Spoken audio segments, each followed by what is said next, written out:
This Saturday on June 24th, I'm going to be doing a subathon event where every single sub is going to increase the duration of the stream up to a total of 24 hours. And during this 24 hours, I'm going to be helping you guys out doing nightmare dungeons with you so you can level up your glyphs, helping you level up your alt characters, doing capstone dungeons, etc. And I'm going to be making a bunch of new builds. So if you haven't already, definitely make sure to check me out on Twitch. I would love to see more of you guys around. Feel free to support, drop a Twitch Prime, but if you don't want to, that's perfectly fine. Feel free to just hang out and get help. And if I end up hitting my sub goal, I'm going to be deleting my literally perfect ring. So make sure to stop by. I would appreciate it a ton. I'd love to see more of you guys around. Anyways, this is kind of a build video. It is a build video, but I wanted to talk about it a little bit differently. This is pretty much a spin-off of the previous Flurry build that I made, if you guys have seen that. When I made that build, I was looking at some Flurry stuff, and I read the advanced Flurry node, where anytime you evade through an enemy, it'll cause your Flurry to stun enemies. I thought that this was actually particularly strong, but I didn't really want to build into it at the time because I wanted something a little bit more consistent. But now that I made my previous video, I'm ready to kind of experiment with this, and I have, and I think it's actually really good. So I just wanted to let you guys know and have a pseudo build video for you. So previously, what you use instead is improved Flurry, but you don't really need the vulnerable application here because you have that with Shadow Imbuement, and you also have that with the exploit glyph in your Paragon board.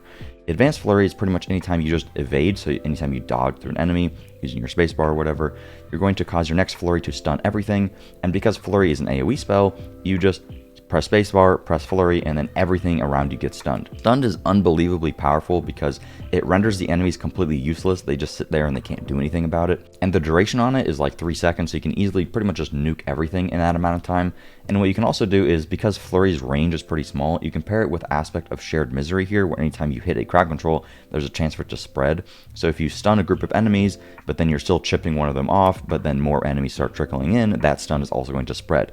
Where this gets really, really powerful, and was kind of the main reason that I wanted to make this build, was obviously the problem is being able to dodge through enemies. All you got to do is get some boots that have +3 max evade charges, and you can just spam your dodge like crazy, and it's very easy to be able to just dodge through enemies. Where it gets really, really good though is when you get a two-hander with retribution aspect, where you deal up to 80% increased damage to stunned enemies. I was kind of dumb, and in my previous video I put the Flurry legendary on your two-hander. That's bad because it's just 15% more damage. I don't really know why I did that. I just wasn't thinking about it. There's a lot of better legendaries to put on the two-hander, but you don't really lose that much because I'm only losing 15% instead of having, you know, the Flurry on the two-hander, but now I'm gaining 80% extra damage if I were to have this at a max roll. That is a ridiculous amount of damage.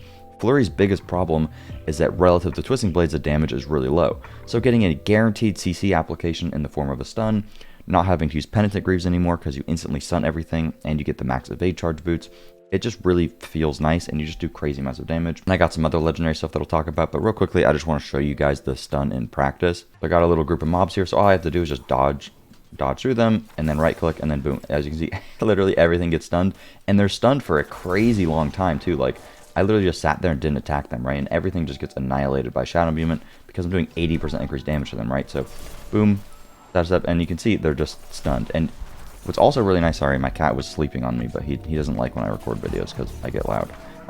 Where this is also really good is Shadow Step is a guaranteed stun, so you just benefit from that extra damage as well. Please don't kill me, Bloodbister. And then, because Shadow Step has a 100% lucky hit chance, you can also spread some stun with Shadow Step, I can't find it, through the aspect of Shared Misery as well. Currently, I'm not running double Shadow Step, but you could actually do that as well, just so you can get out of CC more, and you can just apply stun more guaranteed. So, like, if there's just one enemy that I want to bully and I don't want to have to bother, you know, trying to dash through him, then I can just Shadow Step right to that guy. But as you can see here, there's just a group of enemies. I got CC'd, and I killed them instantly because Shadow Imbuement is just so strong. My damage is really high because I have all that extra damage. And yeah, and even with Poison Imbuement, look, I can literally press one Flurry and everything just dies. So it's really nice for the CC, and it's a lot of fun kind of having like a different playstyle where you dash through enemies. You do have to actually dash through an enemy. You can't just press dash.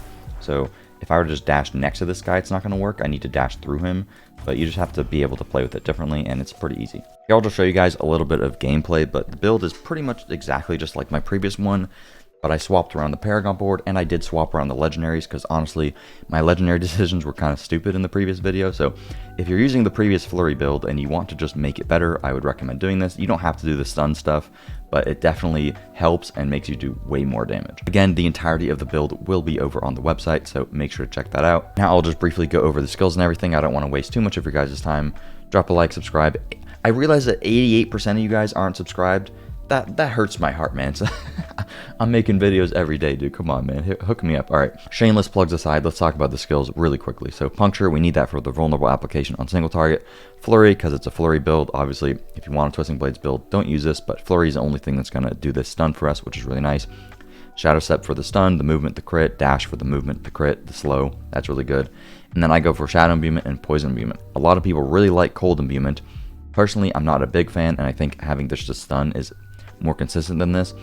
And once you have 2 imbuements, that's kind of all you need. The Shadow Imbuement is just for massive AoE nukes, and the Poison Imbuement is to give you more elite damage, more boss damage, and just more consistency. You could swap some stuff around if you want. You could go for Death Trap, you could go for Poison Trap, whatever. This is personally the way that I like to play a Flurry build. And if you really like Cold Imbuement, feel free. But keep in mind that Cold Imbuement doesn't have an 80% increased damage to stunned enemies, okay? I'm also buffing my imbuements now by putting Corruption on the amulet, so you get 60% increased potency with your Poison Imbuement and your Shadow Imbuement, which is a crazy amount of extra damage. When it comes to the skill tree, it's pretty basic. Should be exactly the same as the previous one. Puncture for the vulnerable, Stutter Step and Siphon, or sorry, Sturdy and Siphoning for the heal, and then we go for the stun with Flurry, of course, and then the Weapon Mastery, Shadow Step for the stun and the crit, Dash for the slow and the crit, and then Exploit and Malice for extra damage. I have Malice on the amulet for extra damage. Shadow Imbuement, only at rank 1, but this would actually be at rank 5 if I had it on my helmet, but I don't have a good helmet, unfortunately. And then I have Poison Imbuement. I leveled up Poison Imbuement once, and then I got Alchemical Advantage just for attack speed, but you could decide, oh my god, I have 3 points in Frigid Finesse, but I'm not using that anymore. Boom. Yeah, there we go.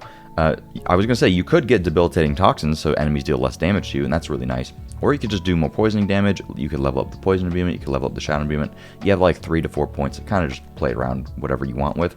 And then you have Alchemical Advantage for the attack speed, which I like. 3 points into Innervation for the energy generation. You don't really need that. Oh my god, what was I doing, dude? I'm playing with this with like all the wrong stuff right now, because I just threw it on last night. Anyways, you want Adrenaline Rush for the haste for the movement speed. Close Quarters Combat is fantastic for extra damage. We're always dealing damage to stunned enemies, so that's 20% extra damage. You get that attack speed. That's really, really good. And then you don't have to play, I probably had Preparation on this whole time too. You get to play Inner Sight, so your energy generation is fantastic. You could even maybe take the points out of Innervation here because you have Inner Sight and Consuming Shadows, and you could like buff up Poison Imbuement to just get that maxed out so it just does a crazy amount of damage, or even buff up Deadly Venom. That would be really good. A lot of points to play with. Personally, how I have it set up I think is best for consistency, but if you feel like you have a ton of energy, then just take the points out of Innervation and go into the Poison Imbuement, because Poison Imbuement does a crazy amount of damage. When it comes to the legendaries here, like I mentioned, you want Retribution on the two-hander so that your stuns just do a crazy amount of damage. Vengeful on the one-hander is fantastic for 9% crit chance all the time. Edge Masters on your other one-hander, crazy amount of extra damage. You could decide to put this on the amulet, but it would only make it go by 10%. Corruption makes it go by 20%. I don't really know, I kind of just wanted to play around with this. I don't have a ton of legendary aspects because I'm making so many different builds and I'm constantly changing stuff, so I don't know if I'd recommend this here. Probably I would personally go for Shadow Step, Double Charge on the amulet, and then instead of Umbral, I would put Corruption on my ring. And then I just keep Edge Masters where it is. And then you want Accelerating Aspect, so you get the extra attack speed. That feels fantastic. And then I get the Flurry deals damage in a circle around me, of course. Getting this on an amulet or two-hander is pretty bad because the value is really low anyway. You're literally just using this functionality of making your Flurry an AoE spell. And then Disobedience on the pants. Cheats on the chest is really good. And then getting Might on your helmet or something for the damage reduction, that's fantastic. And then Shared Misery is honestly optional. You could decide to go for Shadow Step on the boots instead. I just think it helps for consistency and I wanted to try it out, but it's really not mandatory for the build at all. There'll also be some other legendary recommendations on the website, such as the knockdown with the daze. So you could get daze so that you daze more enemies more often. But honestly, the whole point of the build is to stun and move around, dashing, stunning, slowing, etc. So having the daze is a little bit overkill and you might make enemies unstoppable, and it's just not as consistent. But with the daze, you could pair it with knockdown and you get a little bit more CC. When it comes to what you actually want on your gear, on the helmet, you want cooldown reduction, ranks to Poison Imbuement, and ranks to Shadow Imbuement. That would be great. And then max HP is fantastic survivability or total armor. I actually got crowd control duration. I tried to roll this. This is like 5 million gold now. Spent a lot of gold trying to re-roll this. Couldn't get Shadow Imbuement, so I just have crowd control duration, which isn't that bad. On the chest, you want armor, damage reduction from close, and then max HP would be ideal. And then on the gloves, you want critical strike chance, ranks to Flurry, attack speed, And then I have dexterity on here, which is actually quite good. Not really all that much else that you want on the gloves, so these are pretty ideal. On the pants, you can actually get imbuement skill cooldown reduction on pants. I don't have them on me currently, but I think they're in my stash. But you'd want damage reduction, maximum life, damage reduction from close, and then imbuement skill cooldown reduction. You can get like 15%, I believe. And our imbuement skills are a lot of our damage, so reducing the cooldown on that is fantastic. And then for the boots, we're not using the penitent greaves because we need the +3 evade charges here so we can just dash through enemies constantly. And then you want energy cost reduction, movement speed, damage reduction while injured, and I'm not sure on the fourth thing. I'll have to look into that, but I think that's all that you really need. The movement speed is really the only thing I would say is mandatory because it's fantastic. You can get like 40% damage reduction while injured, though. That's like a crazy number. On the two-hander, you want vulnerable damage, crit damage, vulnerable damage again, dexterity, and then you either want damage to close or all stats, or damage with core skills. I talked about all stats a bit in a previous video, but basically once you're like level 90, all stats is mathematically better than damage to close once you have enough additive damage, because additive damage has diminishing returns. All stats is basically 8% dexterity, which also gives you crit, which also unlocks rare nodes in your Paragon board. Same exact thing for your one-handers. You want crit damage, and you want them to be swords because swords have crit damage on them. So you want crit damage twice, vulnerable damage, dexterity, and then again all stats or damage to close. And you want 2 swords. Swords also are affected by weapon mastery, so that is really good.